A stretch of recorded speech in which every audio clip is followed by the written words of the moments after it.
well.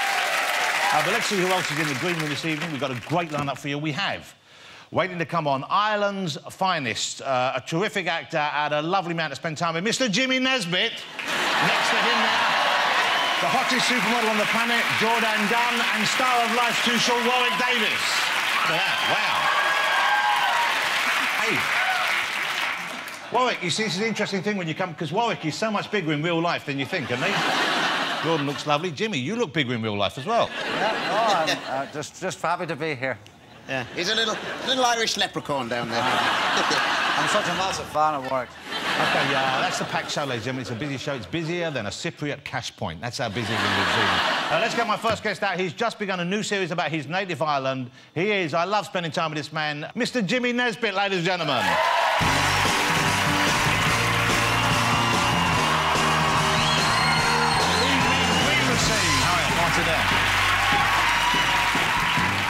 Jimmy, you're looking great. You're looking tanned as well. I'm assuming you didn't get that here, because we haven't had any sun, hardly. No, well, I mean, anywhere else in the world you would call this burnt, but in Northern Ireland we call it a nice, healthy tan. Yeah. No, I was in... I just got back last night from Lanzarote. Wow, nice. Well, I was...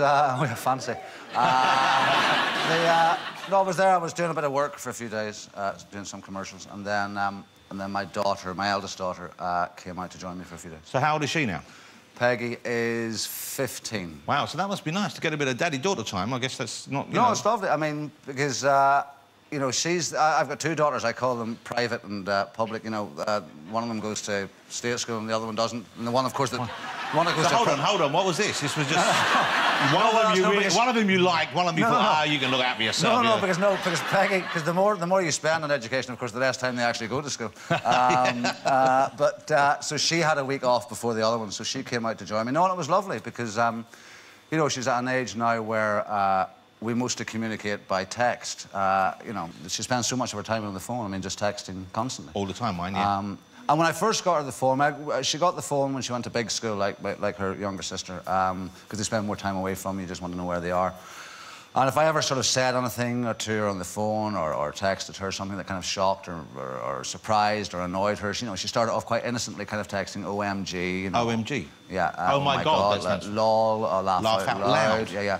And then she sort of progressed worrying to EMS, do you know that? EMS, when they're banned in the 80s. EMS, which is Eat My Shite.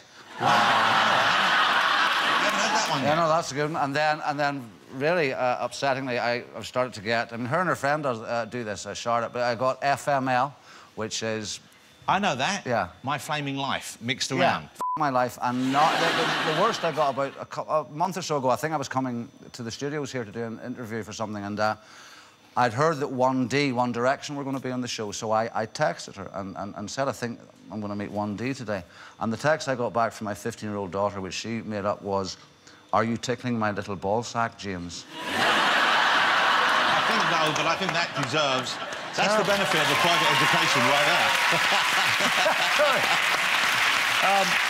Wow. That's good, but she has a way with words. She has a gift of language. She certainly has, yeah. But it's lovely to hear you talk about your family, because obviously it's a big part of your life and you must be enamoured of them. I know when you went out, we're going to talk about The Hobbit later on, but when you went out to New Zealand, you took them with you, didn't you? Yeah, I mean, it was very much part of the whole process. And you know, I was going for a very long time. You know, those films aren't made in a short space of time. And aside from The Hobbit, which was great, we had a great, you know, time together. We did amazing things together, and it's the country to do that, you know. Yeah. And how intense is it for you? Because you're playing, which one of the... What's the name of the dwarf? It's... Beaufort. Beaufort the dwarf, OK.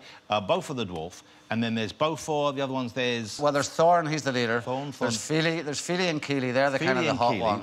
Then there's Sleepy, and there's Dozy, and there's Doc, and all the dwarfs are there. Wonderful thing to be involved in. I know it's not your responsibility or indeed decision, but was it strange that he didn't employ actual dwarfs, of which there are many fine actors, I don't know if you ever met any of them, to play dwarfs? Warwick was probably busy. Yeah, exactly. Warwick, did that cause... Within the acting dwarf community, was there some consternation or indeed dismay that this had been done in this way?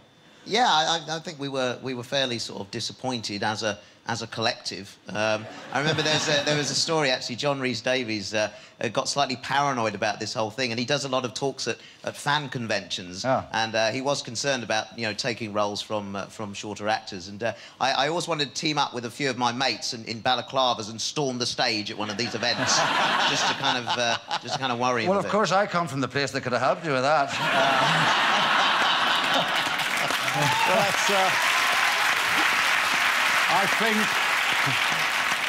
I think these particular discussions have reached an impasse, OK? And I think these troubles are over for now. Yeah, exactly. Well, let's talk about Ireland, because you've mentioned Ireland the roundabout way there. And you've got a show, I don't know if you've seen James' show, you probably have, because it's been a big hit already, Monday nights, ITV, James Nesbitt's Ireland, which is quite a grand title in a way. You're taking ownership. I bought it. I bought Ireland. That's how well you did at The Hobbit. Well, no, listen. Someone did a lot better at The Hobbit than me. But, no, I was sort of looking, I suppose, to do something different when I got back. And I had been away from Ireland for a long time. And this notion came up about, you know, kind of a gentle sort of exploration of Ireland, places I'd been to as a child, places I'd never been to, sort of people I was familiar with, people I wasn't familiar with, just sort of telling stories about Ireland and its people, and you know, I had a great time on it and met some very funny people. So exploring, I guess, not just visiting and looking, you know, and there we can just see from that photograph, incredible scenery. We have a clip of you. This is you at Blarney Castle itself, and I didn't know that's where the Blarney Stone was. I thought it was sort of like in the middle of Dublin somewhere. No, it's... well, the place I was most reluctant to go to was Blarney, because I thought, well, God, it'll be twee and full of bollocks, you know, and like an Isle romance, and I mean, like, sort of not really real. And actually, it's the most beautiful, old, gorgeous castle and ruin with fantastic gardens, a wonderful history behind it. But there's something not twee, it is really, really tangible. And the Blarney Stone's high up, and actually kissing it, it's a wee bit dangerous. Well, let's have a look. I didn't realise that. This is Jimmy doing just what he said. Sit down with your back to the wall now. And lean back. I've still a lot of things to achieve in my life, Dennis, you know. Well, and this is one more. And lean back. And I haven't played Hamlet yet. Raise your hands and hold the bars, please. Head back. Right. Away down. Let your body drift from me, please. Forward. Oh. Kiss now. Stay. Easy. Up into my hand again. Easy. Oh. That's fantastic. Enjoy your afternoon, my friend. That's great. Never knew it was that high. Oh, no, it's very high. But it's slightly worrying, though, seeing me actually kissing a stone and going, oh, that's fantastic. Yeah. But here's the thing, I heard. I've heard that young guys round there like to have a few drinks and they go and they like to wee on the Blarney Stone. That's what I've heard. Did you not hear that? I didn't hear that. Well, I've heard that. No. I've heard that from a number of different sources, some quite reliable. Ah, well. Sure, if they were getting drunk, you'd be... I mean, no, you would, wouldn't you? Hey, yeah, but I mean... I mean, I can't believe no one told you that before you kissed it. I don't know. As long as they're only having a pee, because it looks like a bit of a... You know. OK. Great to see you again. Ladies and gentlemen, I think you'll agree he's a lovely man, Mr. Jimmy Nesbitt. OK, we are going to take a break, but don't go away, because when we come back, I'll be joined by the current queen of the catwalk, supermodel Jordan Dunn. So don't miss it.